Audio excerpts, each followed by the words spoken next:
Prediction markets in the news. Poly Markets sued Massachusetts today, basically saying the state level regulation is impacting its operations. They also claim that the state doesn't really have oversight over their operations. They believe that belongs to the CFTC. Your view on this?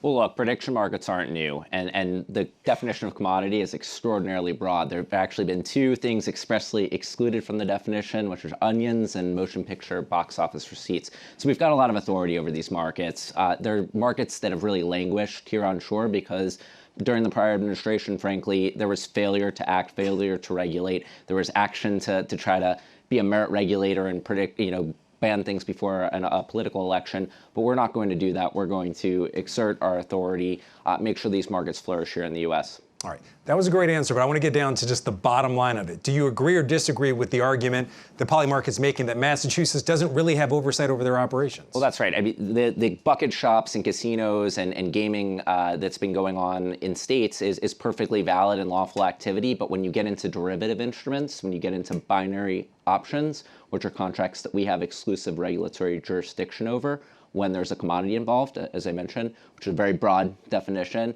we have authority to regulate that. So it's not the state's authority to get into regulating our swaps markets, which are a 500 plus trillion notional market. These are significant markets that we don't have a role for the states in regulating. I just kind of bottom line it. Is there some part of this that you think states should have some input on? So you're dying to find that conflict there. So what I've made very clear is that Congress has said the CFTC has preemptive authority.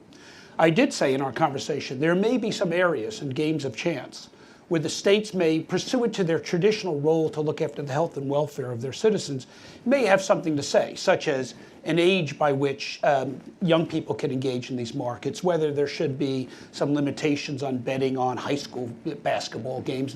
There may be some role for the states, but it's very clear. And again, you don't take my word for it. Don't take Chairman Selig's word for it.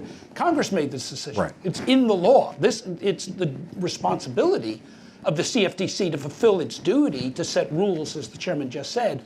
But it's not for us to decide. It's for us to put the regulations in place. The Treasury Secretary actually talking about the Clarity Act today, talking about the urgency and the need to pass it. He also mentioned something else I thought was pretty interesting, talking about China building a digital asset or digital currency backed by gold. Does the Clarity Act, does that hedge against China's ability to do something like that? And why do you think the Treasury Secretary of all people is so interested in this bill? Well, he should be, right? The Treasury Secretary's job is to fund our national government. We fund it through the issuance of dollar-denominated debt. So the role of the dollar in the global financial system is critically important to the Treasury Secretary.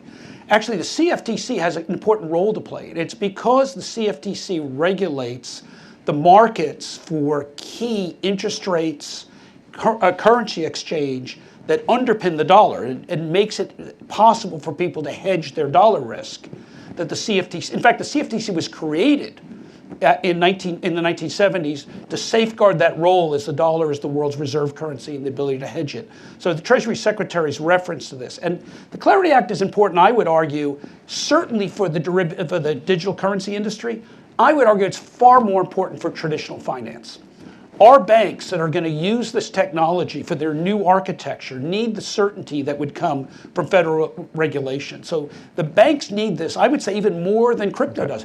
Crypto will build. Crypto people are risk takers. They built during the Gensler years, even though they were under attack. If they have to go offshore, they'll go offshore. But American banks can't go offshore. They need to build here. They need the certainty that comes with this legislation. Well, you really hit on what I was really trying to ask you about, the fact that I think most of us would see the Secretary of Treasury as the steward of traditional finance, but dipping his toe in the need for this legislation.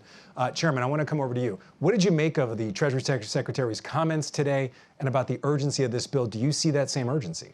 I do see some urgency. I mean, we have a pivotal moment now for the country where we have the opportunity to follow the Genius Act and now enact legislation for market structure. And it's just been too long. It's been too long. Our industries need to have a place in the United States, and it's our responsibility to help get that across the line so that we have time as regulators now to implement the act. And so I do think it's really critical that we get this done quickly, and the president's leadership on this issue has been very direct. He is very much at the table here, as have been Senators Tim Scott and Bozeman. And so I do think we're at the precipice of getting that done.